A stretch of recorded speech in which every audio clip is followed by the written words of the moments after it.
how's it going? My name is James P. White. That is Chris Mooney. This is the Bald and Short of It podcast. He is bald. I am short, and I have hair. He does not. I'm good looking. He's ugly. Um, and we're both alcoholics. Speaking of that, what are you drinking? I am crushing some of the old famous grouse. It's a blended Scotch, been distilled since 1800. They have different kinds. They have a single malt. They have 12-year-old, 18-year-old, 20-year-old, something, some such, maybe 15. I'm just doing the blend. It's good. It's smooth. It's not too peaty if you're not a peaty Scotch person. And I have I have no idea what that means. I got that for my brother-in-law's birthday. Um, got a few birthday shout outs, but what are you pounding? Uh, the Vizzies, the hard seltzers. So, like, there's three main ones. Like, they're low calorie, and so there's Vizzies, Nudes, and Truly are the main ones. So still on the low calorie. I haven't had a beer except for that one night where I couldn't have Anything vodka else? because there was nothing else there, just beer. Do But you know other than why that, that I've stuck was? to it. Do you know why Oh, that was? Was because at the event in question, typically the group that puts on the event, um, they drink beer and hard whiskey or hard liquor, and they yeah. only do punch. They only do fruit punch or vodka punch, or back in the day, um, oh, what do they call that stuff from the Everclear punch? If there's girls around. So the reason why there was only beer is because there were no girls around. And so it didn't work So are out for you? you, I guess, eh? So are you hinting that I did drink like a girl? I'm not saying anything. I'm happy that you're adhering to your commitments in the new year, and I don't want to discourage you. I am just making an observation about girl drink drunks. So um speaking of your Vizzies, Vizzies, that's is that what they Mhm. call them? Yeah, Yeah, Vizzies. you've been adhering to the no beer um, commitment, and so you probably had enough time now. We're about 3 weeks into the year to try the various options available to a man. I guess was that what you say? A person, uh, woman. I don't know, but it doesn't matter of your sort that likes those kinds of things. Is there one that you prefer? I It's kind of like beer to me. I drink almost any of them, like it's just whatever's there. Because some bars have them, some bars don't, and then you have to, do vodka soda, but they're all pretty much the same. Graf and I were at the hockey game, and I pay more attention to this stuff because now I have a buddy that does it. Like Drinks, since yeah, because it's never really happened to me before because I don't hang out with girls, um, like we do, but the way we hang out. So you're the only one that I know that. But I was actually hanging out with a girl, Graf Andrea, at the hockey game, and they had the Coors. There's a Coors. Coors makes something like that. Have you I seen don't that? like those. I had one once and I hated it. Do they have like extra sugar in it, or No, it just had no flavor. It had no flavor, and even most soda water doesn't. But I'm not a fan of anything Coors. The yeah? odd time I'll So drink Banquet, but yeah, banquet's good, but um, so we hung out on Thursday, and yeah, we talked about that. They have the different kinds or whatever, and so you don't care which one. Like there isn't a kind particularly that you're no. like, oh, if I'm at the liquor store, I'm getting this. Usually at the liquor store, I get the nudes, but if they don't have them or they're on a higher shelf, I'll get whatever's lower. Makes I don't sense. ask. Yeah, I don't ask for help. Yeah, gotcha. So anyway, the commitment is admirable. It's good for you. Have you? It's only 3 short weeks, but have you noticed a change, like whether it be energy or like yeah, you don't have a No, scale? not really, not a huge change. Like I did actually start doing a bit of my workout. Did a 5 minute this morning. Um, Good. and one of the main reasons is I didn't realize how how much I've gained in the last year, especially in my Yeah. gut, until I went to a Christmas party and went to wear my suit, and the buttons are really tight. Like I had to undo them because I was afraid I was going to blow the buttons. So yeah, like I just had this suit tailored to fit me, like a year ago, To and fit the old you. yeah, it doesn't fit because like I had it tailored just before I got fired from the radio station, and then I got a little bit onto a drinking binge in the last year, Yep. and So so yeah. I um I don't we have a scale at home, but I don't weigh myself. And it's not because um I want to track it or anything like that, or that I'm afraid. It's just I don't know. It's kind of like you want to avoid the disappointment or the elation. It's like it's a long-term commitment to that kind of health thing. Speaking of which, I've been sticking to the working out, and I feel a little. I definitely feel better psychologically, but definitely um, I and without checking and seeing how much I may or may not have lost, I'm pretty sure I've lost some weight since I started. But it was long overdue. I'm surprised I even fit into 2026 because I probably gained like 20 pounds in 2025. So Yeah. we're in the same boat. So today is the 20th of January. On the 7th, I weighed myself and I was 131.8. My scale's right over here. I'm actually going to do it right on right on the podcast. Why not? Good. Yeah, get after it. So you do have a scale. You're pretty vain though too. Like you're always checking your hair and you love all the attention you get when we go out in public and stuff. So Okay. I can see it at the scale. This thing is lying. There's no way. This is why I don't use scale. I think is it good or bad? I was, there's no way I gained 13 pounds since January 3rd. This is why I don't have a scale or I don't use the one. Wendy's But gay. Hang on. We have to check but the bird. as I put it down, it said low battery. So that could be part of the problem. Um, hang on though. When you weighed yourself, when did you weigh yourself? January 3rd? 7th. 7th. So you were at home. It was the same scale. There was nothing had Yeah. changed except the battery it says is lower, right? Yeah. That's what it's Well, saying you right now. probably lower because you broke it. But there's no way I gained 15 pounds in a week. Jesus, Jimmy, what have you been doing? It's like that episode of Seinfeld when they were all having the frozen yogurt and everybody they thought they're living healthier and then they all gain weight. Maybe all the fruit in those girl drinks are getting to the old waistline there, buddy. Yeah. This is why I don't use the scale, man. What did you say? 13 pounds in like In two literally weeks. 13 days. You gained a pound a day. And you've been more active with the working out and the stripping. I mean, what the hell's Yeah. going on, buddy? I don't And know. you've been cutting out the carbs quite a bit too. None of the fast food, or did you get back on that Yeah. wagon?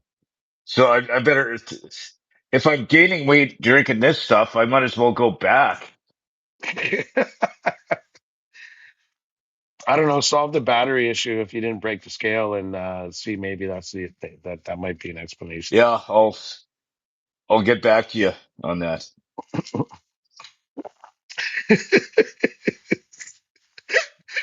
Were you wearing glasses or did you need glasses? Like trying to figure that out.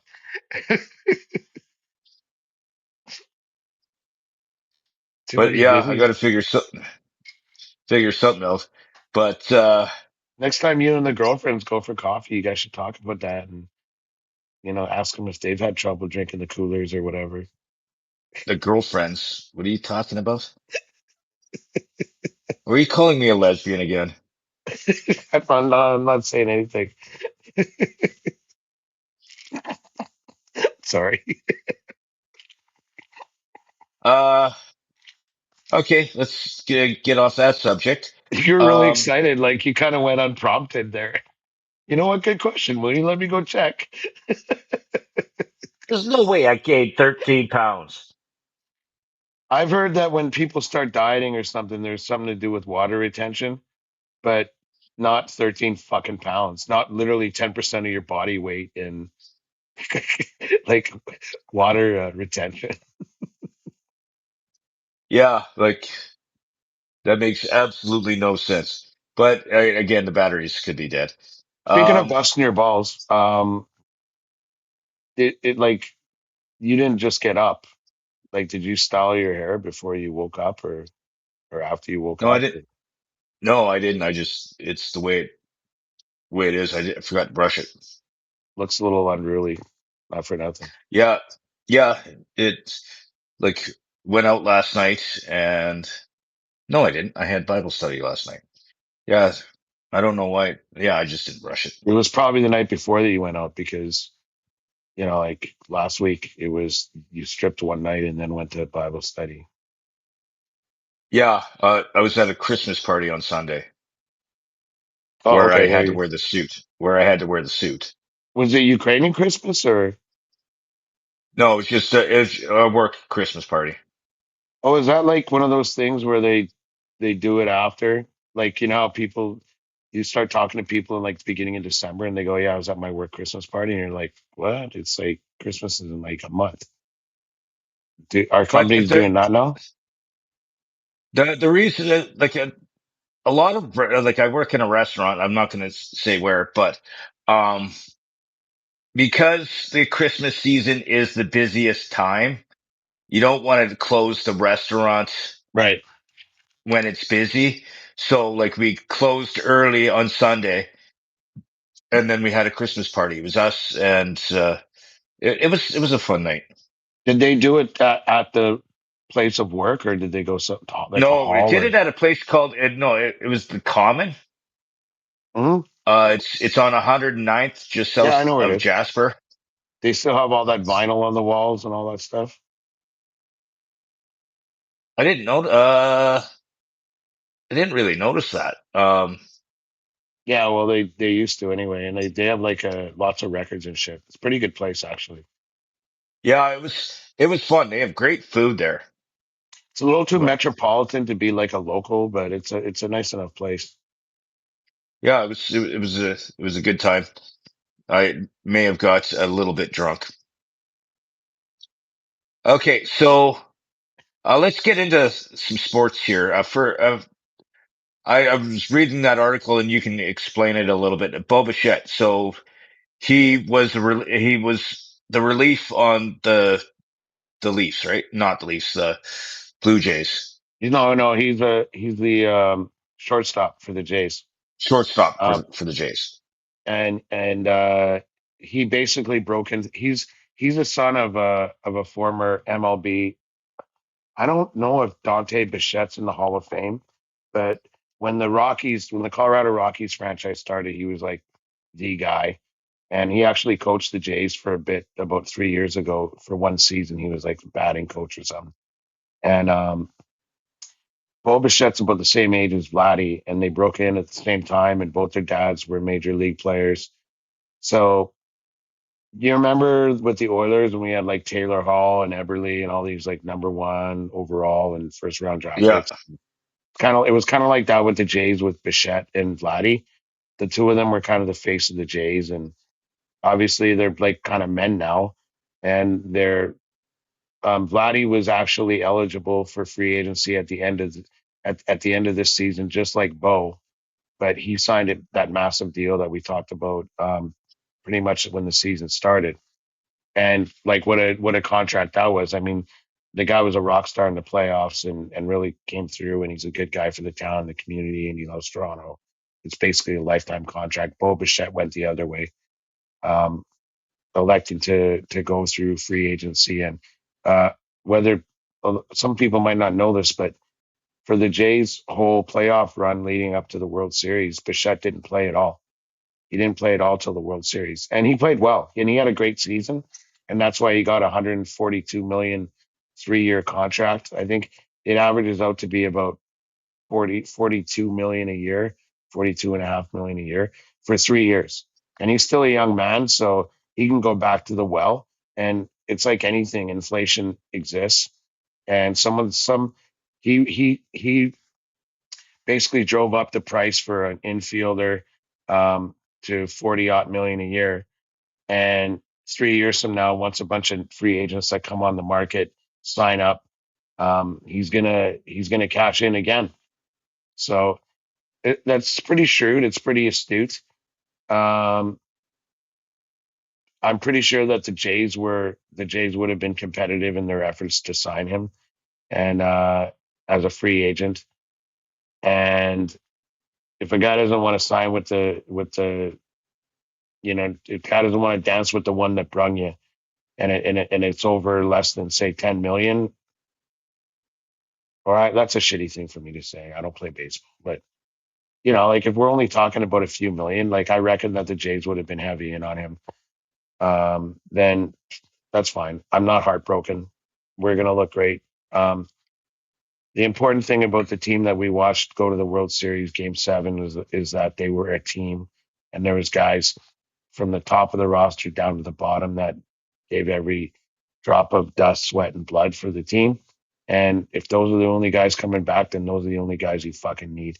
And by the way, we lost out on Kyle Tucker too, who signed with the Dodgers. Interestingly, again, only for short term. Um, there might be some more bullets in the chamber for the Jays as far as free agency goes, but I think we did pretty well signing Dylan Cease and that kid out of Japan, who I don't really know much about. So there might be a little bit more money on the table for other guys. If so, great. If not, I'm happy to go to battle with what we got. Scherzer's still out there. I mean, you can buttress your lineup, but believe it or not, spring training's only like starts in like less than 2 months. So we can start getting excited about baseball again, buddy. So And when just does the wake up, Jimmy, wake up. I didn't expect to go that long. when does the season start? Season always starts the last weekend of March, beginning of April. But spring training goes uh, pretty much beginning of March till the end of March. And I've had the pleasure of going to spring training in Arizona, and it is fun as fuck. Um, there's basically half the teams, mostly like if you split the country in half, the Western teams go to Phoenix, which they call Cactus League, and the rest go to Florida, which they call Grapefruit League because it's warm enough in March. I think it's 25, 27. We were there in a game like March 18th in Arizona, and it was like 27, and your friends are Oh freezing wow. back home, and you're sitting at a table like overlooking the minor league ballpark where like major league guys are playing, crushing beers. It's a good time, man.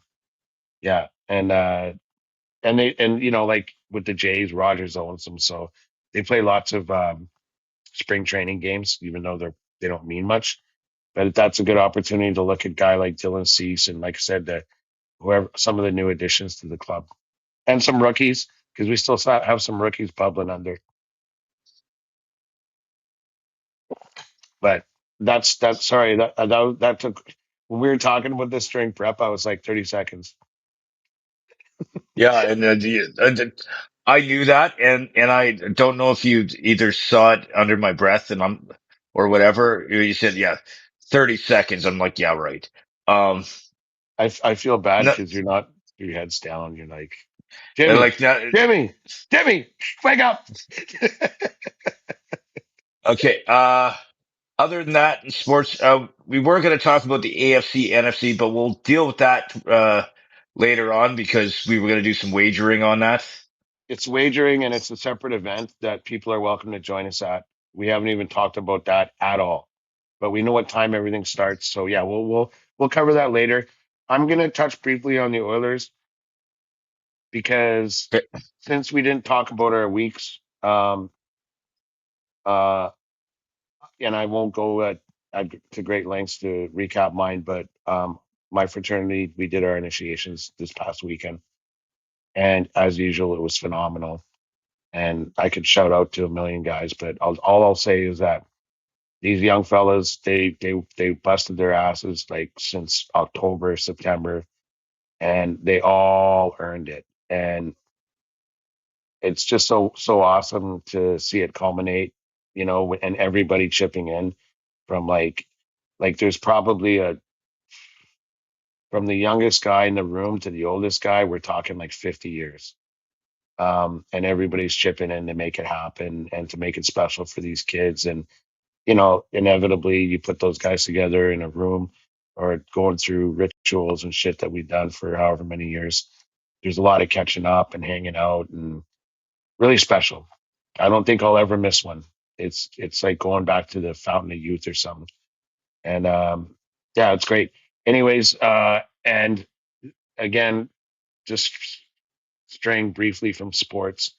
The reason why I brought up my weekend is because on Sunday, Andrew and I went to the Oiler game, and it was Nuge's 1000th game in the NHL.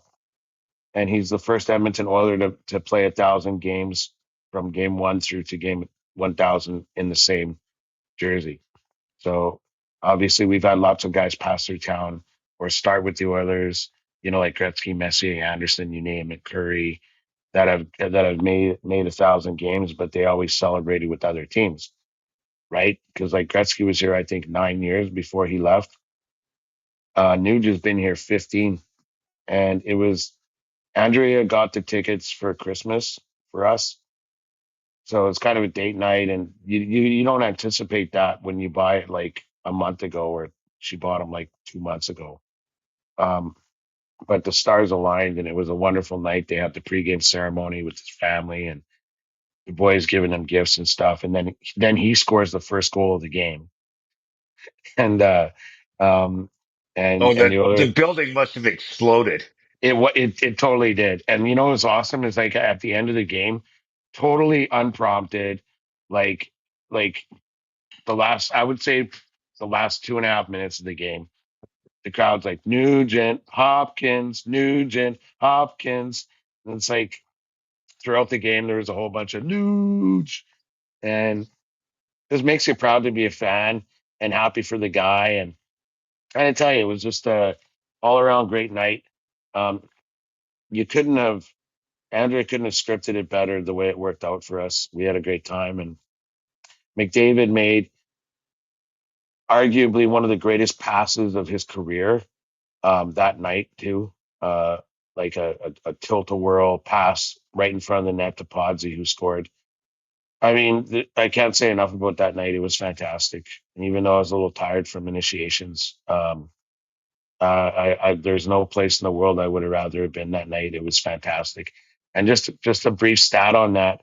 So 400 and some NHL players. I know I could Google it right now, but over 400 NHL players have actually achieved that lofty status of playing 1,000 games in the league. And of that 400, I think it's something like 45, give or take, have done it with the same team. And Nuge is one of them now. And just to give you another stat that sort of highlights what I was talking about is his first game ever as an Edmonton Oiler, he scored, and he scored in his 1,000th game in the NHL. And I think only 11 players out of the 400 and some that have actually done 1,000 have achieved that goal. Or maybe he's the 11th. I'm not sure, but just a legendary night, and one of those nights that makes you proud to be an Oiler fan and happy that you had the opportunity to be in the room that you're going to look back on years from now and go, man, I'm happy I was there. When I was a kid, I'm think, sorry, okay, when I was a kid, go. my dad would take me to the games sometimes if I was lucky. And my parents had season tickets, but they usually went. And that was back with Gretzky and Messi and all those guys. And every so often, or every few games or whatever, my dad might tap me on the knee and go, "Don't forget this. This is history you're watching right now." And so I always remember that whenever I take Kieran or whenever I'm at a game like the other night. Something else. Something else. Sorry. I I have a question. Because you said Nuge, he was one of the like being with the same team, or playing 1,000 plus games. Yeah. Crosby, he's played over 1,000 games, Oh has he yeah. not? Oh yeah. Hell yeah. And he's been with the Penguins from day one. Yeah. Yeah. And he actually just I think he just scored his 14th. Either he just celebrated his 1400th game.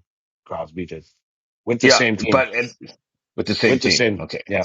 And Yeah. knowing him, like there was a list I read when I got that data. I was reading an article or something, and there wasn't a name on that list with a guy that you wouldn't recognize. But then again, if a guy's played 1,000 games, but I'm talking about Uh, not the list of 400 odd, but the guys who got the first first scored the first game in the 1,000 game. Do you know what I mean? yeah. Sweet. But yeah, that was truly a treat. Football we will talk about because there's going to be some betting and I'm going to hold you to account and there's going to be some tomfuckery, I suppose. Um, but getting back to the weekend of sports, we watched hockey on Thursday together. I saw you. It was kind of like my stag before I went to initiations on Thursday. Yeah. We went to Sherbrooke. That was a Yeah. fun night. Yeah. It was a lot of fun. That was the I one. only, That was the 1-0 game. So that kind of yeah, sucked. But yeah, actually, speaking of the Oilers, so we lost 1-0. So you can take that however you like. I mean, it's shitty to lose to I think it was Nashville, or no, that was the Islanders. But their goalie was like ridiculous. yeah, he He's was standing on his head. yeah, and he's the right now, like there's nobody else they're thinking of for the Vezina Trophy, which is the best goalie in the league for the year than this kid, Ilya Sorokin. But I, like lost and all that is that Connor Ingram only let in one goal in that game. Um, and so we had that game where we lost 1-0. The next game we beat was 2 days later and Saturday. We beat Vancouver 6-0. And then the game I'm talking about was Sunday. We beat oh my goodness. Let's talk about Vancouver. Oh, we beat New Jersey. No, New Jersey's tonight. What the hell am I thinking? Um anyway, the next game we win 5-0. And so it's in 3 games, the Oilers have only allowed one goal, is my point anyway. So something to be said for that. And yeah, Sunday was the St. Louis Blues. The goalie in question, their goalie who let in 5 goals, was Jordan Binnington, who was selected to the Canadian Olympic team, that we'll likely be talking about in roughly a month during the Olympics, whether or not he makes it as the starter. But he was the starter for the Four Nations, which we won. So who knows? Sometimes it just sucks being on a shitty team. Yeah. Uh, okay. What else were we going to talk about with sports? Okay. We're going to do the AFC, NFC later because that's next weekend, is it not? Those games? It's like this Sunday. Yeah. This coming Sunday. Yeah, and it's I think 1:30 and 4:30. It's in the notes. I actually did some work this weekend at your prompt. Yeah. You were giving me shit about um, about adding stuff Uh, to our notes. It it, yeah. it So it's 1 o'clock, what, Mountain time, so it's 3 Yeah. Eastern So it's is the one first o'clock and one. then it's 3:30, I think, or what is it? What was it? Uh, 1 o'clock and four and thirty. 4:30. Yeah. So gird your loins and drink lots of water because we're gonna watch that somewhere. That'll be fun.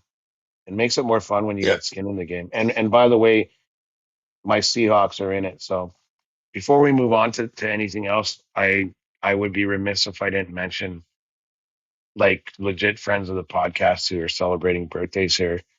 Um, I didn't mention this. I was on Friday before I went to the house.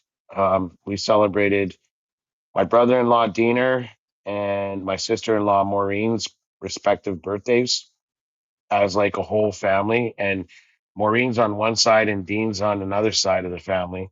But everybody came together. We're really lucky to be in such a close family. And happy birthday, Diener, and happy birthday, Maureen. Love you guys. And then coming up this weekend, well, actually, yesterday was friend of the podcast Johnny's birthday. And this weekend is friend of the podcast Marco's birthday. So hopefully, between the two of us or both of us, we'll see them this weekend to Uh, wish him personally. But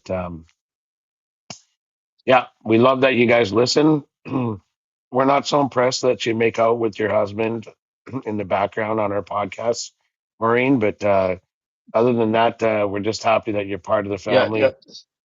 yeah. That was actually kind of creepy because I didn't know what was going on, and they were making out right behind me. I sit on the edge of my seat, and they're on the seat right behind me, just Yeah, making out on the podcast when we were I out knew at. what they were doing. I was making fun of her because I'm like, yeah, sure, Maureen. And she's like, this.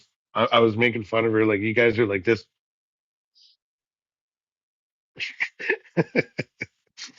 Yeah, Like, it pretty, was. pretty clear it was I didn't staged, know but what was going on. They were like wrestling behind me, and I while we're doing the podcast, and in the corner of my eye, I can see on the thing, and I'm like, anyways, yeah, that was Maureen, and happy birthday.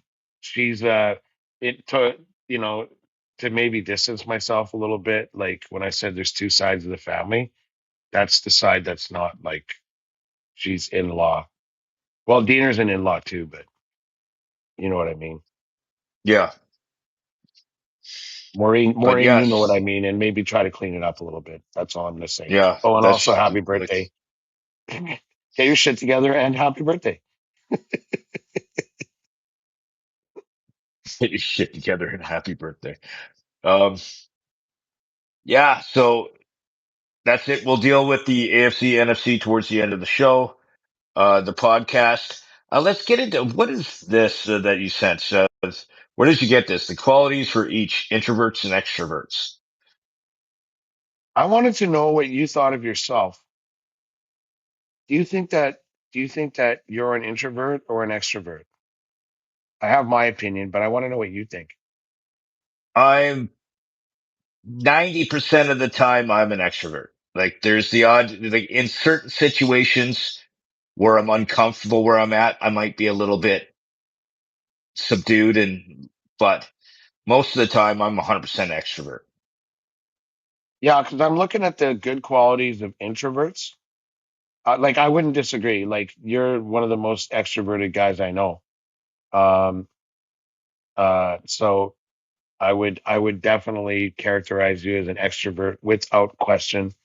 Um, and I'm looking at the 10 good qualities of introverts. We're talking about the things that are good about introverts. Um, and I only see two that you qualify for. Um, Okay, one is which two? um, one is independent. So introverts are comfortable being alone and can be self-sufficient.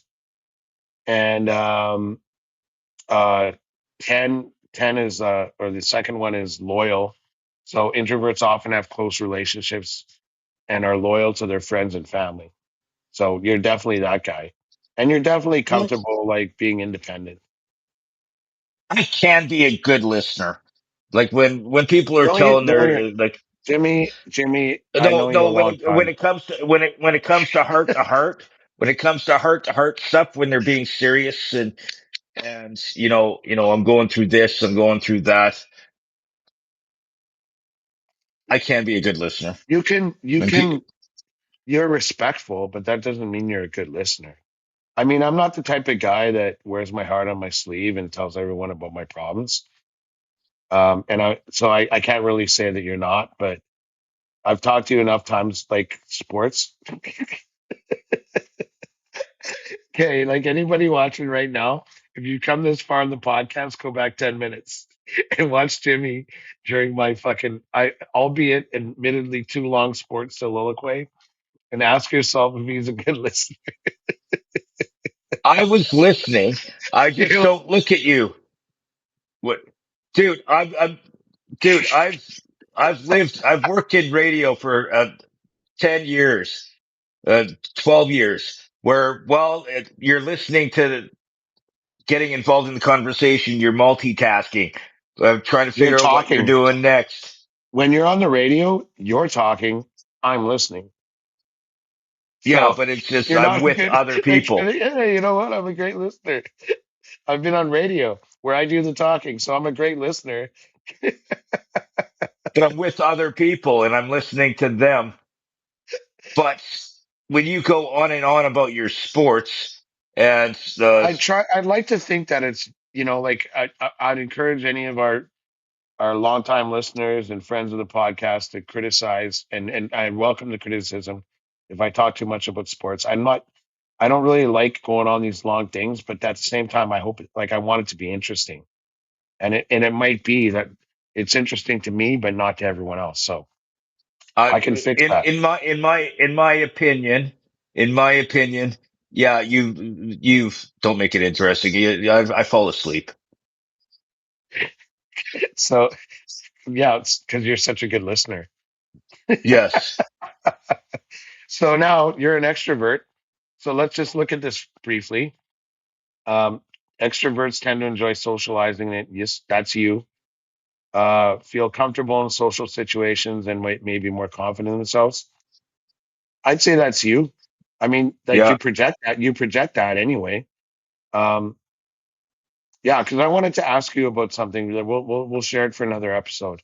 Um, with the bullying and whatever, but we'll talk about that some other time. But extroverts are outgoing and energetic. I mean, I've seen you strip, so yes. Um, Charismatic and persuasive, probably not. Um, I'm pass, pass, pass. Yeah. I'm I'm definitely not spontaneous. Really? Like, if you're not busy and I I say, "Hey, plan what are you I doing? Let's go plan do this," like but you're like game on.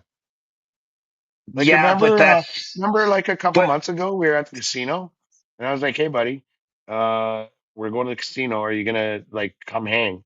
Remember you won like $80 or 100, not whatever you won, $300. I can't remember what it was, but that was very spontaneous because we never planned it.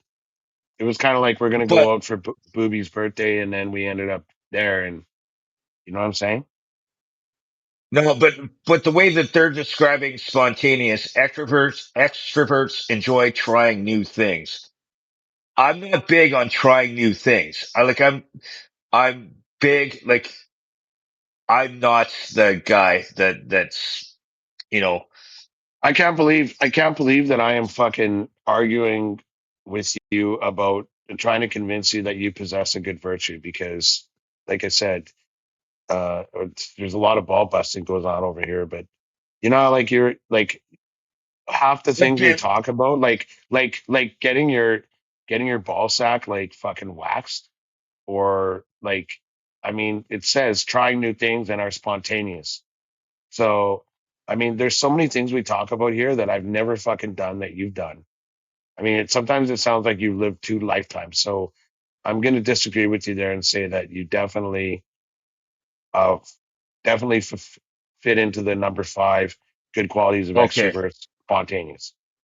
Yeah, and I won't okay, belabor that point. That's the ruling is final. okay. You're very enthusiastic and passionate. I would say cynical and critical. So no. Um, Cynical and critical. That's you all the way. see, right now you're being critical. I can't just prove my point. Comfortable asserting themselves and speaking up in group settings. You strip. Uh, like we go to the bar with like friends of mine that you haven't met, and I don't see you for 2 hours. So I would say you fall into that category. Um, you have a pretty optimistic outlook on life. Number eight, I'd Yeah, say I you're guess so. fairly. Yeah. Yeah. Mm, yeah, you definitely enjoy networking and building relationships with others. Adaptable to new situations and changes in their environment. Well, I don't live with you, so I'm gonna leave that one. I'm gonna leave 10 to you. That one, I hate change. Yeah. Yeah, you know what? I'm That's a really good point. Like uh anybody who's listened to the show, more than an episode or two is gonna know that, like it took you a while to get off your back foot with Cruz kind of fucking the three of you guys. So okay. Yeah. yeah, So I'm not, I don't like change. yeah. And you know what? That's another thing where I go like, who made this list? Because I don't know what that has to do with. I mean, I guess it's maybe a characteristic, but you can be an extrovert and not be all of these things, obviously, because um, you're not charismatic, you're not spontaneous. Or no, sorry, you're not um, I charismatic, would, I wouldn't say I'm overly charismatic. No. and you're not charismatic, you're not enthusiastic, and you're not adaptable. So 7 out of 10 on the extrovert side. And And then, but then in fairness, on the introvert side, I actually gave you independent. So you're 7 out of 10 on the good qualities of extroverts. And on the introvert side, I gave you points for independent and loyalty. So you got 9 out of 10 of the 20 good qualities of introverts and extroverts. That's not bad. and where do you see yourself? I am uh not I don't want to make it a long story, but when I was doing my MBA, I we did a personality test, and it's called a Myers-Briggs. And um, the person that facilitated the test, we had a mixer the night before our first day all together, my cohort, and the lady that facilitated that was there. And the next day, like the following morning or whatever, we were going to go through the results of our Myers Briggs test. And the reason why they do that is that if you do group work, they want to make sure that they have enough people of a certain characteristic paired with people of another characteristic. So there's a good mix in the groups because you get graded. And she had a question, or she was doing her presentation and stuff. And we all have our name tags on our desks. And so I put my hand up to ask her about something. And before I even asked the question, she goes, "Oh, you're Chris Mooney." And I'm like, "Yeah." And she goes, "Yeah, you're an introverted extrovert. I was watching you last night." And I'm like, "Oh, okay. What?" Wow. It felt it was a little off-putting, to be honest with you. But it actually made a lot of sense to me that I'm really good like one-on-one, like us, or like with friends, like talking and shit. But if I'm in a group and there's like a group of, I don't know, let's say 20 people, and there's four groups of five people talking, I'm not good at elbowing my way in there. And, you know, like I don't feel intimidated or anything like that. I'm just kind of like, I don't have the energy to I don't know, have conversations that I like. I fucking hate small talk. I hate small talk, and I just don't have the patience for it. And I don't feel bad about it or apologetic. So maybe that's the extrovert part. I don't know, but technically, and it made sense to me when they told me after I did this big Myers Briggs personality test. I'm an introverted extrovert, which is weird, but having the list of both is, I guess, maybe informative. Yeah, I guess I can kind of see that. I'm, I guess a better way to put it, all I should have said is just that I'm really well rounded. So let me amend. You can cut out, since you're the producer and I'm the talent, like you can cut out the last 5 minutes of me explaining that boring story I'm not and just cutting go it like, out. just add the part where I said that I was well rounded and I'm neither introvert nor extrovert. Simply well No, rounded. no, you're round, all right. And that's your body shape. Um, Okay. Point for yeah, Jimmy. I'm not editing the last 5 minutes because there's Point for Jimmy, who's not empathetic. we we swore when we started this podcast that we are not cutting shit out unless it's a glitch I know. I was or joking. I was technical joking. difficulty. Yeah. No, I just finished. No, I just finished taking 5 minutes of your fucking life. When we produce the podcast, can you please cut it out? Uh, no, No, I want our listeners to suffer like I have to. Um, empathetic, calm, focused. That sounds like you. yeah, 100%. Suffer like I do. If someone's like trying to explain who they are as a person, you got a lot of class there, buddy. Hey, that's what I'm here for. You were happily getting on the train when I'm talking about your virtues and how great you are and all that stuff. Just like, and then I have a little bit, and you just come after me. Yeah, that's Suffer like I do. Thanks, buddy. Thanks, Jimmy. Like when I hear things like that, I I wonder whether or not you're a great listener, or whether or not you're empathetic, or whether or not you're loyal. Um, charismatic, definitely not. I mean, there's no enthusiasm at all. And the only time you're assertive is when you come after me, and you're definitely not adaptable. So I take back everything I said. You can go fuck yourself. uh, if I would, I wouldn't be on the podcast with you. If I could, but all right. How do you not So find a you're way with that haircut? You must be so now trying to contort yourself into a pretzel. so so now so now that we have completed that, and Mooney is an introvert, extrovert, and a well-rounded person, and not just around the midsection. Um, Now that we've completed that, so let me see when you said now we completed that like it was a task. Um, listening to you can be some you days. said now that Uh, we've completed that, like you have to do a task. it's You're definitely not listening to enthusiastic. You're definitely not listening to you optimistic. is You're listening to you definitely is the not task. adaptable.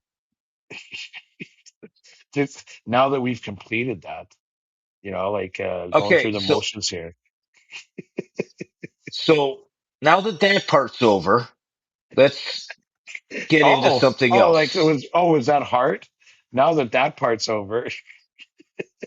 Okay, now that we've done like that, Sorry. I want Okay, to I can get go into on. you. I can go on You all just fucking finished. day.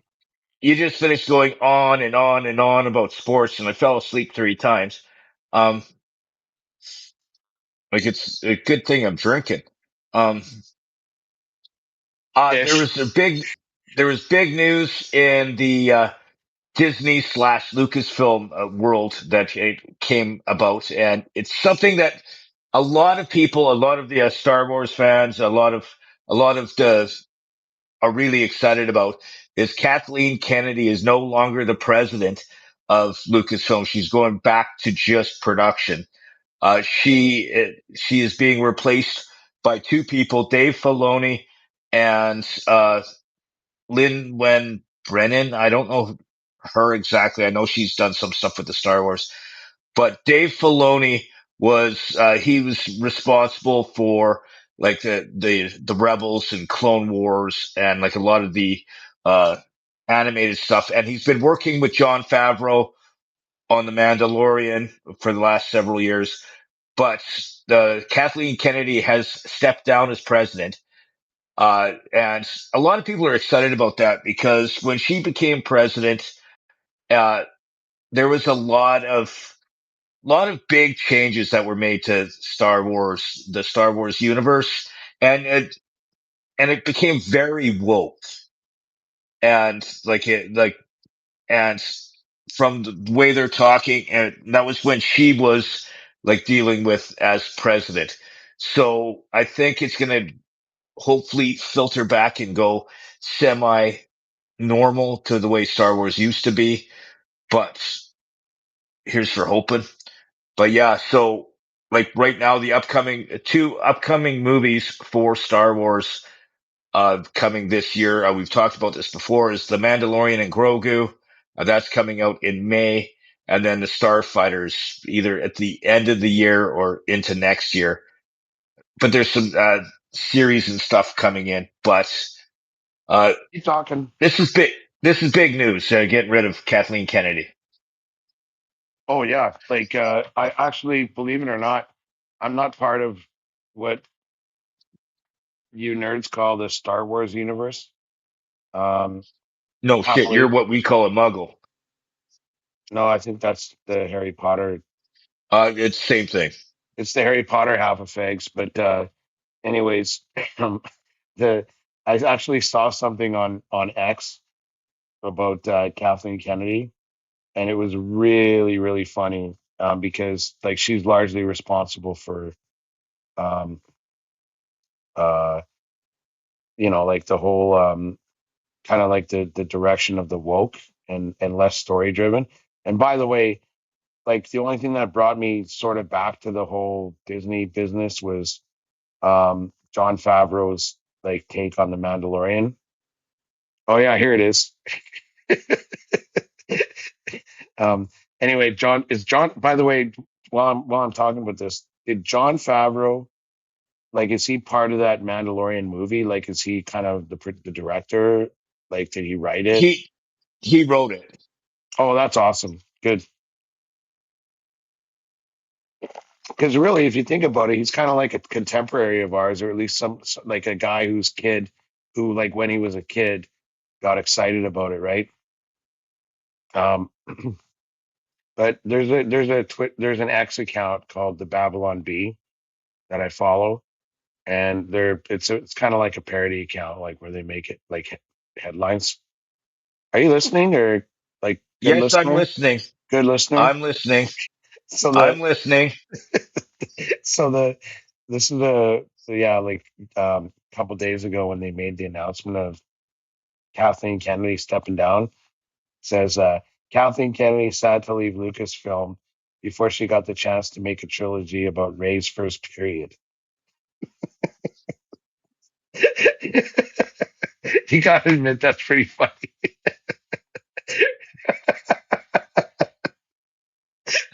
So um Uh, I'm glad I got one of those out of you, like this episode. Because yeah, I don't have to. If it's funny, yeah, you don't need to explain it, Chris. If it's funny, you don't need to explain it, Chris. There's my yeah. empathy again.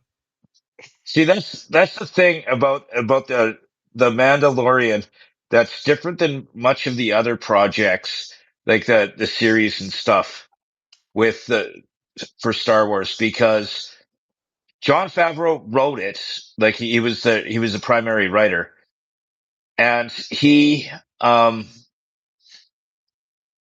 but he didn't direct any of them. Like he was a co-director, but each episode had a different director. So like they had like five different directors throughout the Mandalorian series.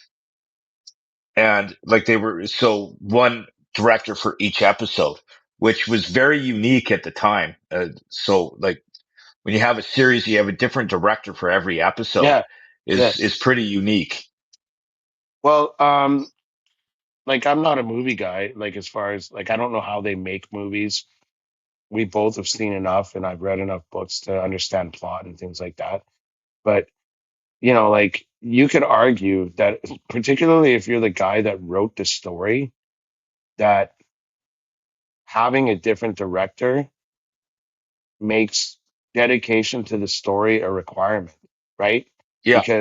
Because like if you had a different director and you had a 10 episode arc or whatever, it's like the arc is what it is, and you can't do your like Chris Nolan bullshit to it or whatever, or like Jerry Yeah. Bruckheimer, or like whatever these guys would come in and it's kind of like, oh, I know it's one of his movies.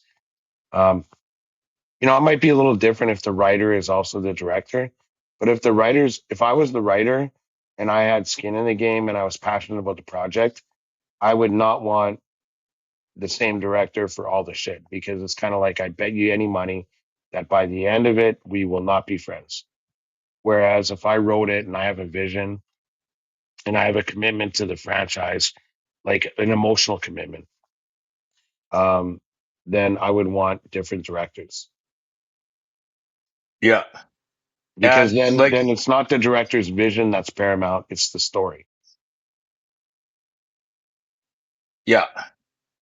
And but the funny thing is when you watch when you watch the episodes and then you find out who directed it after, like you can feel like you as soon as you saw it was them. Oh, I felt like because I've seen them direct other movies, I can kind of see where their direction was in that one. Like a couple of the episodes were done by Bryce Dallas Howard.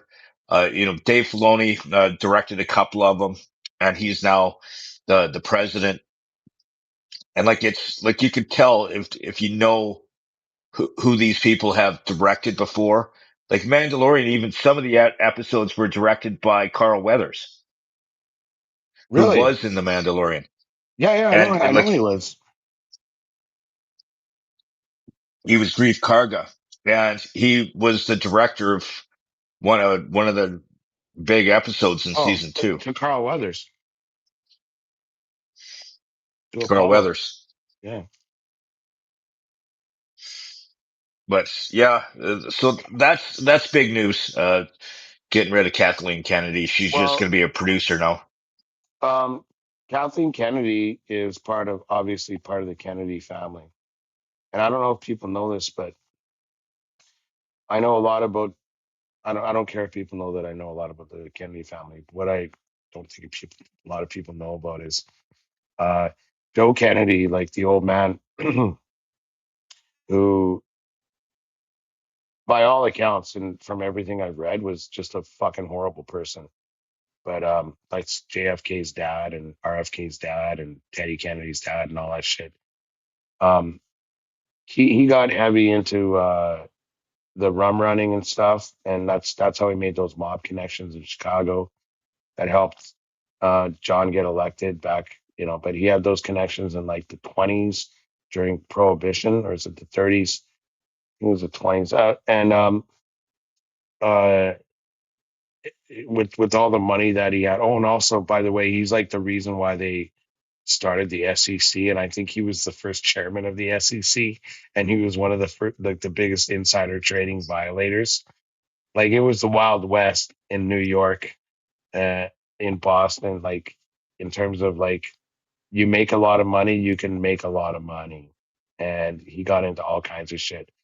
But he was one of the first producers in big Hollywood pictures, and I think it was I can't remember. Like he's like the father of 11 kids. And there's another story about how they had a daughter that had premarital sex and then they had her lobotomized and then the rest of the family had to take care of her for the rest of her life. Um, I can't remember her name, but And I'm not prejudiced. These are just facts that I've read. Um, but yeah, Joe Kennedy, he had a mistress in Hollywood. Um, yeah, and it was a big Gloria Swanson. I was going to say Gloria Steinem, and I knew that was wrong because she's the women's lib chick. But Joe Kennedy had an affair with Gloria Swanson. His wife's back home in Boston, and raising 11 kids, one of whom they had lobotomized because she was acting like her old man. um, and and he started the whole Kennedys in Hollywood business because he had a shit ton of money that he had made off prohibition that he had to, like, we're talking cash, okay, like avoiding taxes, SEC, all that kind of fucking tomfuckery. This guy, and that was the leg into Hollywood that the Kennedys got. It's like, well, how do you know how to produce movies? Well, my grandfather and my parents and blah blah blah blah blah. But if I see a Kennedy behind a movie, I don't really care. I'm not that Okay, principled, but just so you're aware, she is no relation to the political Kennedys, the JFKs. oh She's not really, not related. She's not related at all.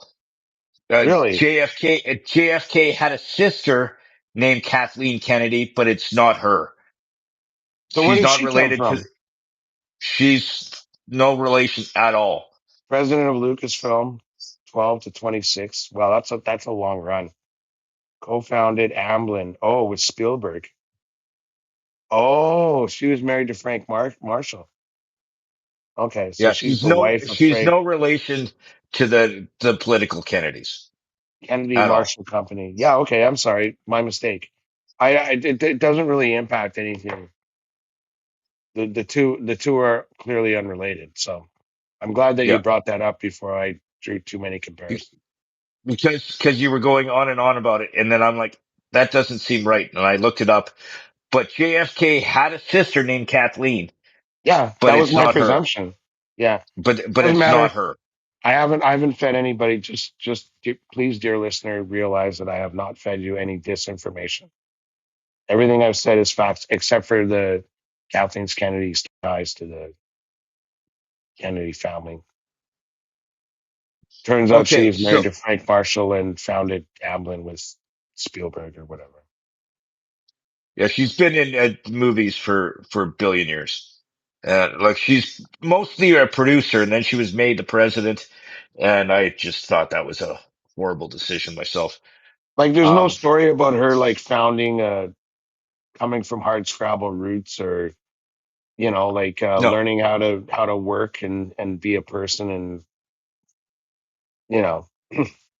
Anyway, it's typically people like that end up woke and tend to ruin franchises, in my opinion.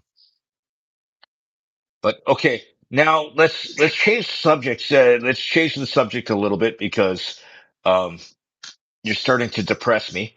Um, me being a good listener and everything, and I have to listen to this crap. I offend your abundance of empathy. Yes, I'm very empathetic to your plight. Um, I saw this and I wish this was coming to Edmonton, but they're just going to Just for Laughs in Vancouver. Hopefully it's televised.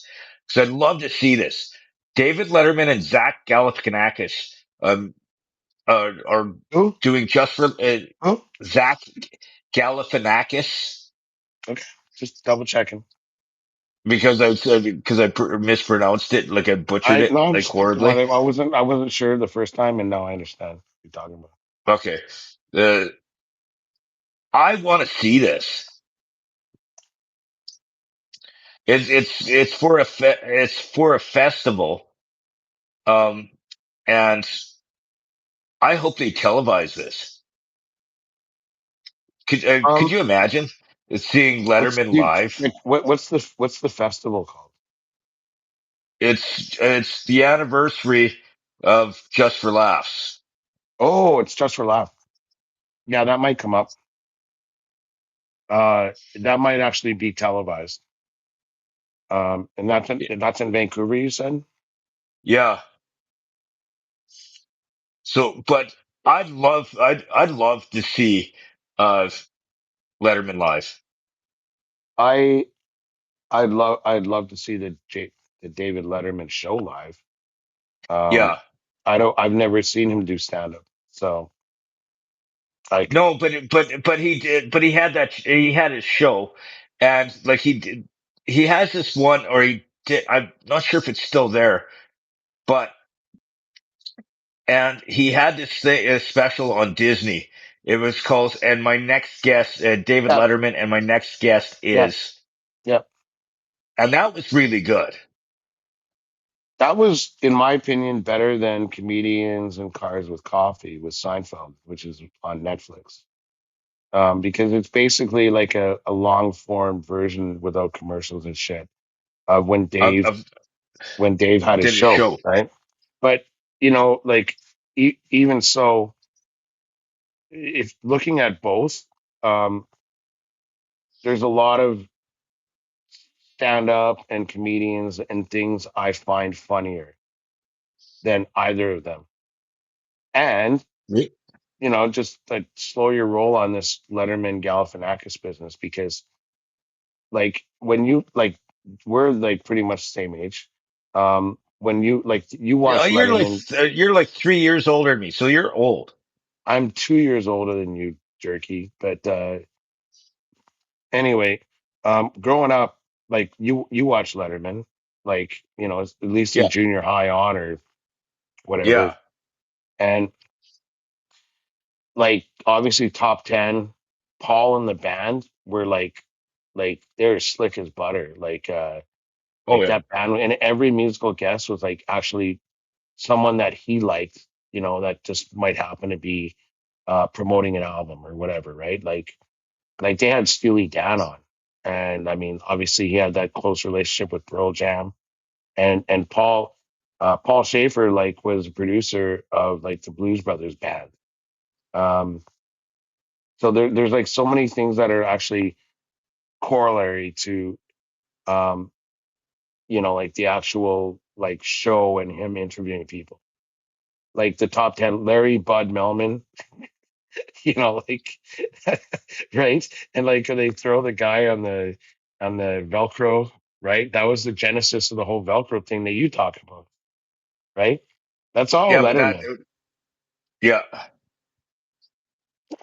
Those are Dwarf those are like toss, those are like fucking dwarf bits. tossing, dwarf tossing was way before Letterman. No, I'm not talking about door tossing. I'm talking about when you guys threw the football, the Velcro football and the Velcro suit and all that. Like they had an old they like you remember on Letterman, they had that Velcro wall where you were wearing Yeah, Velcro and they had the that's called dwarf tossing. That's they different. weren't tossing dwarfs on Letterman, buddy. Like slow your roll there, pal. No, but they did. That was the thing in bars back in the day. Was Oh, I know, you but tossed dwarfs to a oh, do you want to talk wall? about that or do you want to talk about Letterman? Because I thought I was talking about Letterman. Like, wow. Always about you. Yeah, Like the empathy. What was that? Empathy. Anyways, my point simply is this: if I had like um, a private jet and I could fly to Vancouver to watch that and maybe get a seat where I'm not huddled amongst the masses, I'm not sure I would go. really. Zach Galifianakis, maybe. Everybody, well, I don't know if everybody does, but I like absolutely, love him in Hangover, and I love Between Two Ferns. But there's like a whole generation of guys like you and me that sort of like that cynical, sarcastic humor. And Dave's version of that were just bits in his show that you might be able to say were part like his writers. Zach Galifianakis, maybe, but he's a little woke too, that guy. So I don't know. I hate That to throw. I surprises hate me. to throw. I hate to throw like what is it? I hate to throw pour water on your parade or whatever it is. Mm, I'm mixing metaphors. Rain on your parade, rain on your parade, and pour water on your something or another. Anyway, go on. I don't think there's a pour water on anything, but you seem to be obsessed with water right now. Um, all right. So now that sucked the fun out of that one, what do we have Mm. left to deal with here?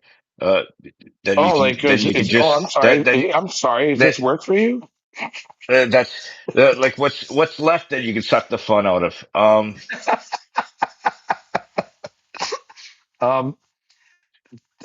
I thought like when you were talking about them going to Vancouver for a comedy festival, like we were talking about that before we started this. That like we have that one here every year, right? No, but it's the Like Just for Laughs comedy I festival yeah, is what that is. before you said just for laughs, I thought that was the what we have here, you know, like at the old track. Um, we have that comedy festival now. It's kind of annual, and we get big Yeah, names, man. Like we had Theo Vaughn here. We had like um, uh, Kreischer. Kreischer came for that. There's like we've had big names, and I thought, well, maybe they announced Vancouver first, but just for laughs is a different thing. What's the name of our yeah. thing? It's the Great Outdoors Comedy Great Festival. Outdoors. Yeah. Did they announce their roster coming up? Uh, I'm just opening it up right now, actually. Yeah. The reason I ask is because Matt, there's like a lot of funny, and I don't even want to. right now, it's just they just have Matt Rife Yeah, I don't on know who he is, but Saturday. Uh, he's kind of getting big. Like he's had a lot of like on Disney has a lot of comedy specials. He's actually kind of funny. Um, and then we got uh Adam Ray is Dr. Phil and oh, I've seen that guy. Jeff Arcuri. I Yeah. don't know who he is. I saw that guy pretend to be Dr. Phil on. Um, uh, I'm like, why do I have this? I have this thing in my head where I'm like mind blocking. But they have the and kill kill you know, on Netflix they got the Kill Kenny Kill. Oh damn! Like anyway, it doesn't matter. But the whole point Kill is that they kill make Kill Tony, Kill Kill Kenny. Tony, Kill Oh, Tony, okay. and they get kind of amateurs to come out and do like comedy. And this guy was talking about how he was like molested by like five different priests, and the guy who was playing like Dr. Phil, or the guy who does Dr. Phil bit, it's like Tony says, "What do you think about that, Dr. Phil?" And he goes, "Which one was your favorite?"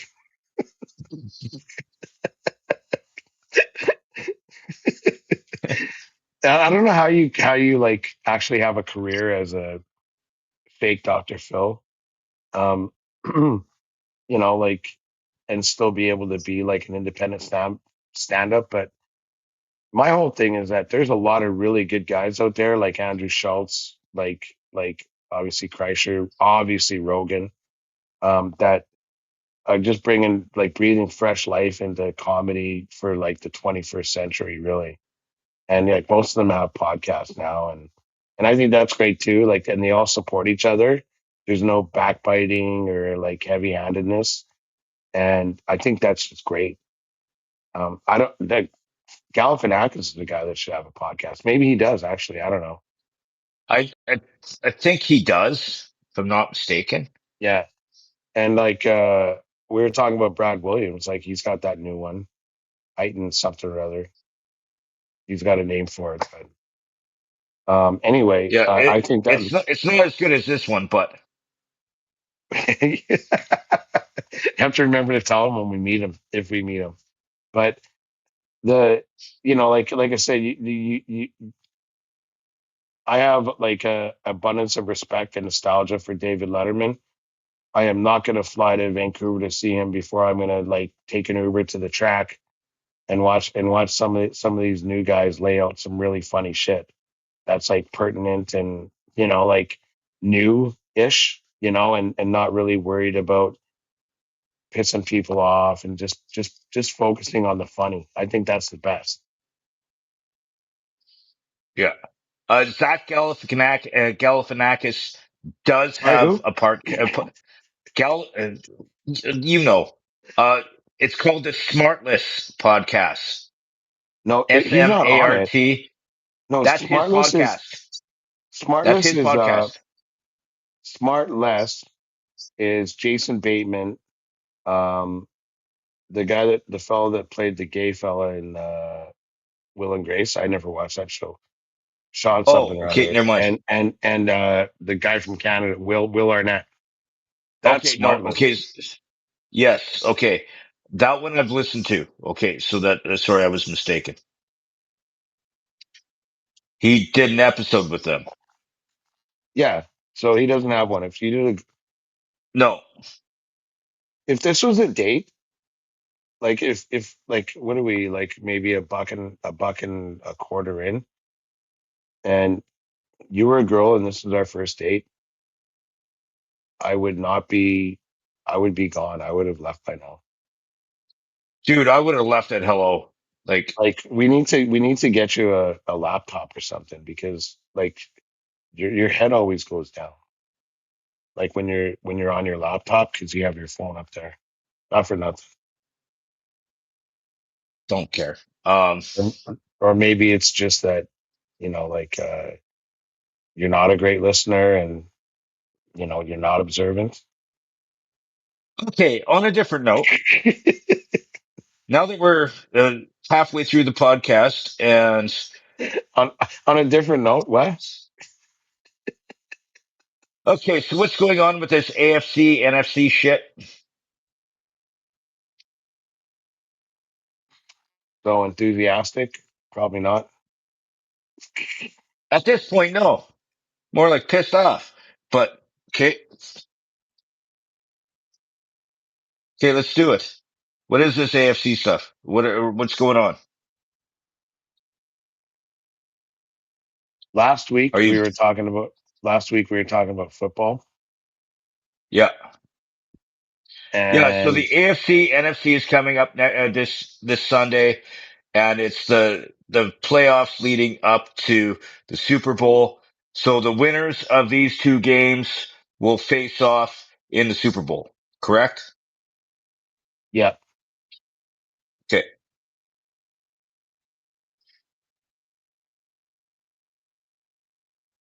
Okay. Are you gonna? You said you were gonna explain what you have written here.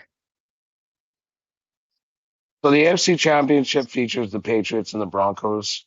There was a lot of football over the past weekend. We kind of left out when we were talking about sports, and there was some pretty crazy shit going on, like um,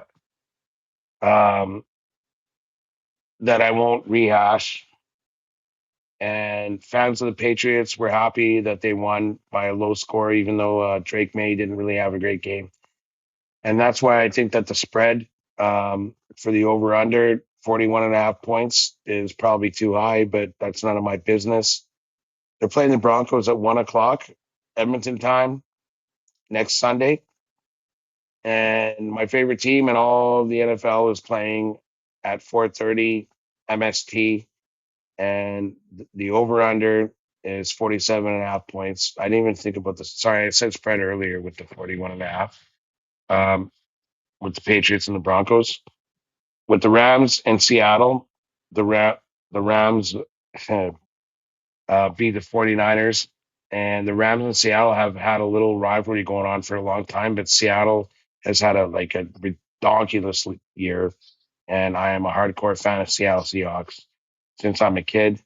So I'm really excited for that game that starts 4:30 on Sunday. Maybe we can send a video on your channel or something, Jimmy, if you want to tell people where we're going to go or whatever. Um, We could take pics or something. You can put that on. It's up to you. Yeah. So we're going this Sunday, and we're doing Sherbrooke. It's up to you. We usually do, or do you want to try Sure. something different? I don't know what the deal is. Sure. We can do Sherbrooke. Okay. Unless you want to do the queue. No. Listen. Let's do. Okay. I'm making it awkward. So I'm being kind of a bitch. So I got to apologize. Okay. So AFC. We talked about this last podcast. Uh, I proposed to you, Jimmy, Okay. that we would do the over under. So what we're talking about right now is like a lot of the things that um, athletes are actually being sued for right now, like for prop betting. I think it's like it might be the Federal Trade Commission or something. But there's been a few cases of like basketball, like we're talking about pro teams, baseball, where guys that have somewhat control over one game or another, or one point or another. Prop bets are like basically yes or no questions. So when I talked to you, Jimmy, about um, 41 and a half over under for a game, that's Okay. yes or no. That's what we call a prop bet. So for example, in the AFC Championship, the New England Patriots are playing the Broncos. That's at 1 o'clock this Sunday. And the over under is 41 and a half. Do you know what that means? And I'm not saying that to shame you. Like there's a lot of people. Not even in the slightest. I have Okay, no that's good. idea. This will help when we actually So, go to so is Vegas. that, is that total points for the game? Yes. So for example, like we don't have ties in football, but if it was like if the game ended 21-20, okay, Okay. what the total points That's, scored 41. yeah, So the over under is 41, 41 and a half. Would that be over or under the over under? 41 would be under Hmm. by half a point. And that's why like every over under ever in like sports books or casinos is like something point 0.5, right? Because it can't be 41. Like if it was the 2021, then it's like a tie and everyone gets their money back. Like books don't like that. Players don't like that. Nobody loves a sister kisser, right? So same goes for gambling. So the Patriots are playing the Broncos. Sister kisser? Yeah. Oh, you don't know what that means? No, Okay. I don't speak sports gambling. Um, Like that's not sports gambling. That's like straight up sports. So um a sister kisser is like what they used to call a tie, like in hockey. And that's why okay. you might not remember this because you don't really follow hockey that closely. And I don't blame you, like you love Star Wars and I'm not criticizing you. So don't come after I'm not trying to be a jerk. But um like in hockey back, I don't know, it must be close to 20 years ago. They got rid of the tie, but they used to have ties. So like you could watch a game the whole night, and I was talking about we were at the game where we were watching on Thursday, and it was 1-0. And it's like our goalie played great, their goalie played great. It was a great game to watch. Somebody won. I'm cool with that. If it was like 1-1, it doesn't feel like competitive sports because you get a point for not winning. So it's kind of like Okay. you get the kiss, but it's your sister. So, so the over under is kind of like when we're at Sherbrooke and they have that car and you buy slots, right? And you're guessing the number of points. So if the one time you had nine and it was 5-4, Yeah, it's only similar insofar as like what are the total points scored. Sports books make it easy because they're like, it's going to be this, it's going to be either or. So getting back to our whole thing, and by the way, when if you remember last episode, I was saying that we would have fun and do the over under for um each quarter. You know what I mean? So Okay. like if they're like the first quarter, it's like I don't know, like 7-3, like and the over under was like 10.5, then the under would win, right? You get what I'm saying? Yeah. So So do you have stats for that for each no, quarter? and I didn't know this because I'm really not a big sports gambler. Like even when I go to Vegas, I just like every day I go to the sports book and I put $20 on like a tryout or where I bet on three different things or whatever, right? Um, so I don't really know like the parlance or whatever, but I definitely know over under. So I'll continue to explain. The first game is the AFC Championship at 1 o'clock Mountain Time, and the Patriots are playing the Broncos, right? So Yeah. that's a bet right now, and just follow my line of reasoning. The bet right now is the Pats are playing the Broncos. Who do you want to win? Don't say anything. And then the other bet. So we're gonna have two bets per game. Pats playing Broncos. Excuse me. You bet on who wins, um, and you bet on the over under. So there's basically two prop bets because like they call it money line, but basically it's a prop bet. Who wins, the Pats or the Broncos, is one bet, and then the other one is the over under. So okay, we've decided who's choosing who's going to win.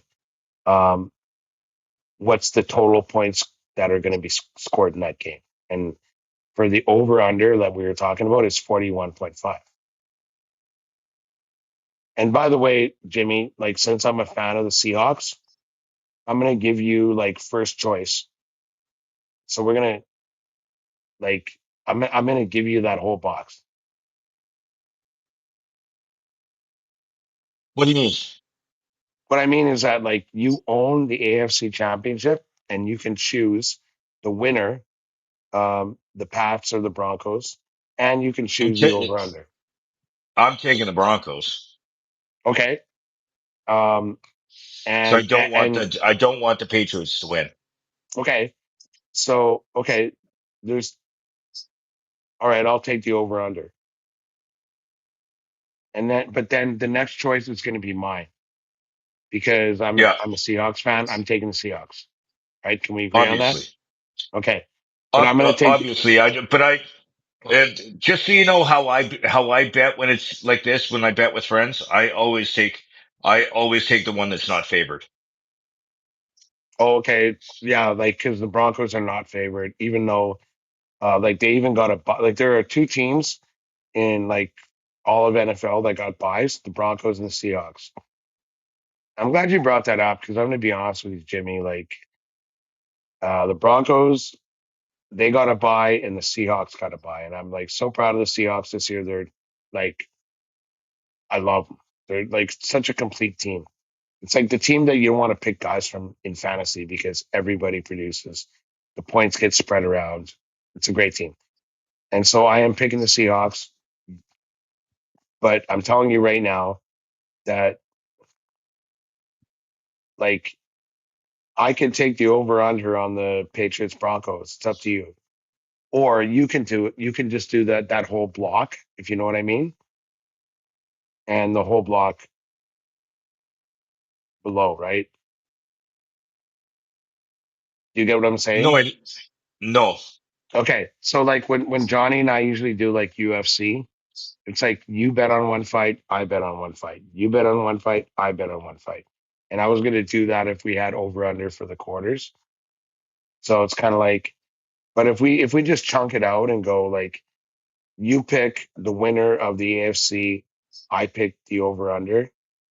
I pick the winner of the NFC, you pick the winner of the over under. Does that make sense to you? Makes sense Okay, to but me. we're not. Okay, but we're not like so.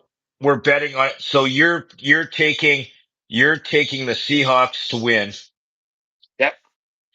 and then I pick the over under. Yes. And yeah, Whether it's gonna be over 47.5 points or under 47.5 points. but it's all prop bets, right? So it's like you choose the Patriots or the Broncos. You took the Broncos, right? Yep. Okay, and so I'll take the over under for that game, and So, I'm going to take the under. okay. So if it's like 41 points or less, I win, and if it's 42 points or more, you win. So you can put yeah, Okay. Jimmy Broncos. Actually, you know what? Why don't we No, no, for it's this? No, no. Why don't we for this part? Because our listeners really don't need to sit around and hear us, doing these prop bets. Um, why don't we call it a pod, and then we'll finish this off air. Uh, but before we go, before we go, because this part is probably boring to some people. Because if I no, we're wasn't like involved, Jimmy, we're like 1 minute away. Relax. So you're taking the okay, Broncos. You're taking the okay, Broncos for the AFC yeah, Championship, right? And I am taking and the under. Mooney's taking the under.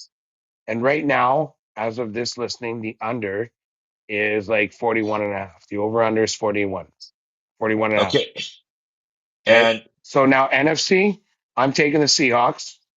Are you taking the over or the under? I'll take the over. You're going to take over 47 and a half points. Uh-huh. I'm going to advise you that that's probably not that smart, but it's up to you. I'm not that smart. Okay, good. Perfect. So we have the AFC Patriots. Um, Actually, I Patriots changed my Broncos. mind. I changed my mind. I'm going to go under. All right. So we have Patriots Broncos. Jimmy's taking the Broncos. I'm taking the under at 41 and a half. We have the NFC Championship. Mooney is going with his hometown Seahawks, and Jimmy's going under 47 and a half. And that is happening this Sunday. I mean, where else, right? Sherbrooke. This Sunday at Yeah. Sherbrooke. We'll be there at noon. Game time for the AFC is 1 o'clock. Game time for the NFC is 4:30. We will be there Oh, at noon. that's Sherbrooke going to be a Pub. fr- that's going to be a freaking marathon. Yeah, it is. You might want to like you know tighten up the jock strap.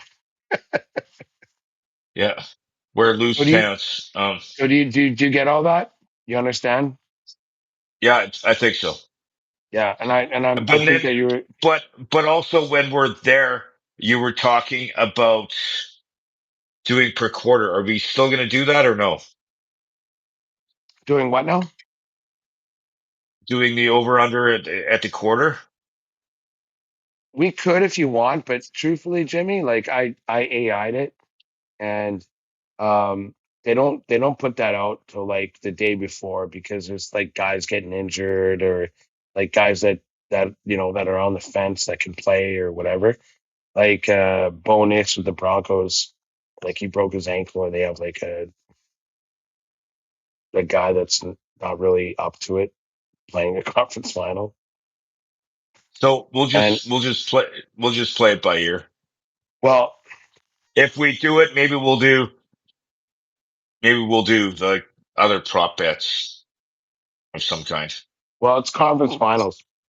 So we can do Yeah, prop bets for every quarter, but the actual Vegas numbers and the numbers that people rely on don't come out for a couple days. So it's usually like close to a day before because that's where all like the bookmakers like make money and shit. And it's too early to make that bet for people. But all I have is like CBS over under for now, and it's all based on what happened last game kind of thing, right? So what's going to yeah. happen is that like your choices is $5. we've made four bets, and we've all like thrown. You and I have both thrown in $5 for each bet. So we'll Okay. see who wins, right? So like if Yeah. if who did you pick? The Broncos? Yeah, I picked the Broncos. Yeah. So So I the hate the Broncos win, Patriot. Like, you get $5. If your over under comes in for you, you get $5, so right? if it's over 41.5 points, I win because you picked the under. Yeah. Well, yeah. Exactly. So, but we So could do that. We could fucking up the ante and like really party. Like like the under at the end of the game is the under at the end of the game. There are still six over unders, and that's for every quarter, right? So like the first game, the AFC, it's like the over under at the at the end of the first quarter, over under at the end of the second, over under at the end of the third. Those numbers literally don't come out yet, and we can't invent them. We have to like see what the books say. Why we didn't put that out right now, if you know what I mean. yeah, we could decide that at game day. Like personally, and then we can talk about it after. Or Yeah, game day. We could talk about it on while we're there. yeah, like kind of like you know, I am gonna rape you. Should I use lube or not? And should I keep a knife in my boot just in case? Well, I'm not sure all that shit I see behind you is gonna fit in your booth, but knowing you, Uh, you've got there's like stars hiding in your hair. So I wouldn't put anything past you. oh, did I tell you tell you the story about kind of exactly dealing with that? So I used to keep so I had one of these night like those credit card tools where it has a knife and it has a nail file Yeah. and all that kind of stuff. I had it in my jacket pocket and I went to the Edmonton airport and didn't realize it was in my jacket pocket. Oh yeah. Went through, Yep. went through, went through security, and they go, "Do you have a knife in your pocket?" And I'm like, "No, I shouldn't, and I don't think I do." And what's this? And I'm like, "Oh shit! Um, oops! I just got him to throw it out. Really? Is it like you didn't like you're still like the one place you know you're gonna be when you get back is there. You can tell them to keep it. It was $20. Yeah, like I have a I like didn't want to go through. I didn't want to go through the whole hassle of having them to write it down and then have to come back. especially if it's $20, especially at the end of a trip coming back from Vegas or No, no, something. You just want to it was, I was on my way to Mexico. same thing. On your way back, you're on your way to Mexico. You're probably hungover. It's been 10 Yeah. days of getting after it, and as soon as the plane I, lands, you want I, to get home and probably hit the pillow, or at least get back to your I routine. was, I, And you're not chasing fucking some shitty knife, right? yeah. And I wouldn't have been really hungover. I was going to Mexico with my mother who doesn't drink. Um, Well, I guess you and me are different then because when we went, it was great. I usually when I go on like trips like that, I drink, but my mom doesn't. So I toned it down and she doesn't like drunk Jimmy. Yeah.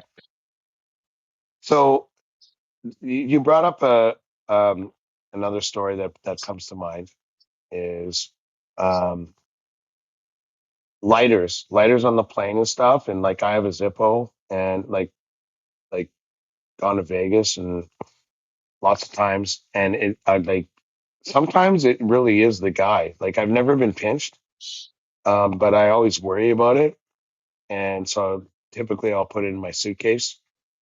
Um, but I've had like more than a couple lighters in like my carry on because my carry on sort of stays the same, and like I might amend it, but my passport always stays in there and stuff. And but when I was in China.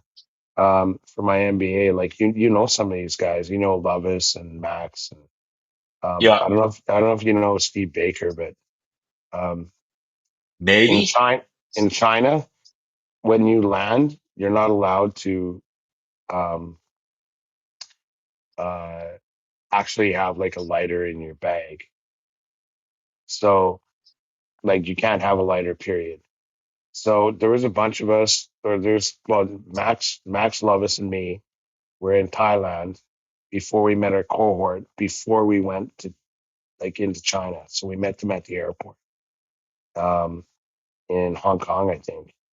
And whilst going into Hong Kong on the way to China or some such, we found a lighter that looks like a penis head. So it's like a lighter that you flip the cock head, circumcised, of course, and it's a lighter. Yeah. And we put that in one of the guys' backpacks. So when it went through the machine, they found it. They take it out. They're holding it. And they're like, "What is this?" It's literally like looks like a mini dildo, but it's a cock shaped lighter. So if you want to bitch about your knife, like hit the brakes. Uh, you know, some of your friends, like the way you talk about some of the pranks you've done to some of your friends, I'm amazed that you've lived this long. Like there's days that I want to stab you, and and you don't even do half this shit to me. So, No, I know how sensitive you are oh yeah, as an and extrovert it's with as no yes, empathy. and and sort of why I carry a knife everywhere I go. Um,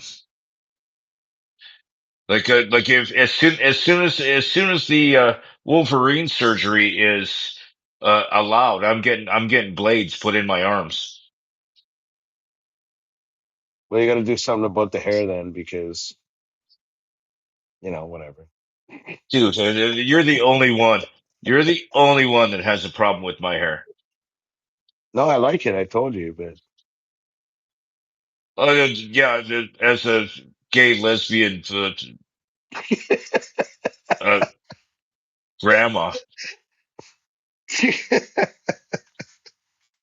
okay. So, in summary, I want to say this because you and I will be at Sherbrooke Pub at 1 p.m.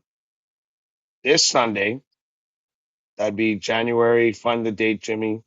Um, and Jimmy's taking the Broncos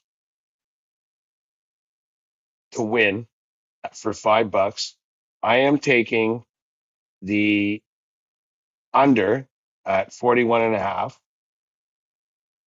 And at 4:30 p.m.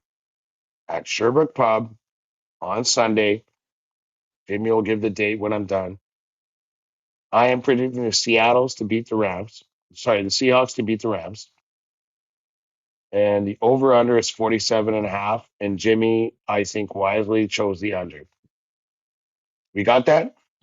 Yes. So on January 25th, meet us. We'll be there probably around noon. The first game is at 1. So and that's the 25th at Sherbrooke Pub.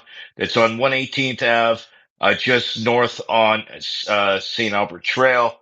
And we will be there. You booked us And a table, right?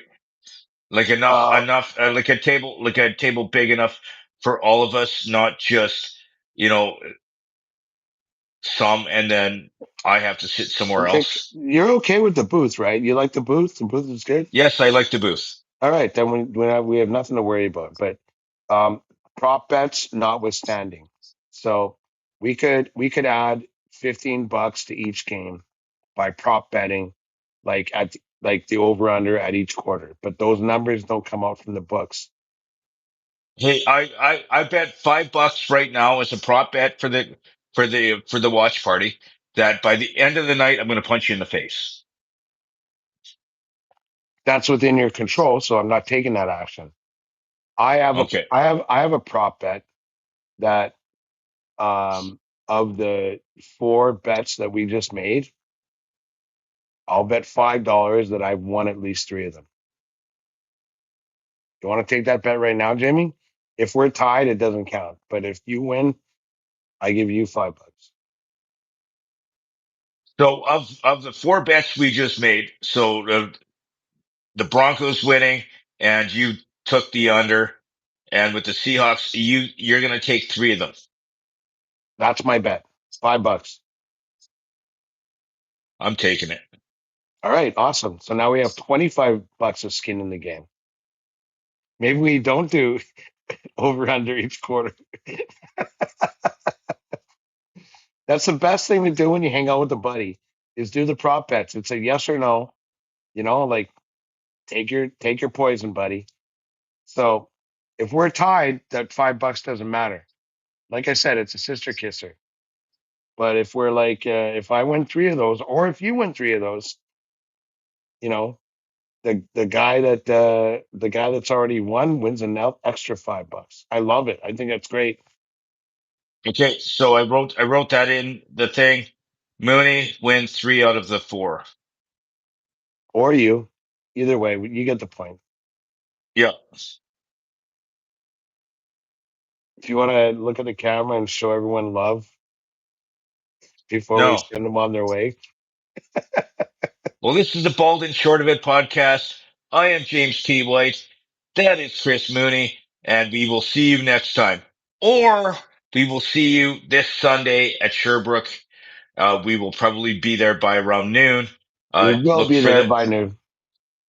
look for the guy with hair, good looking hair, and Mooney.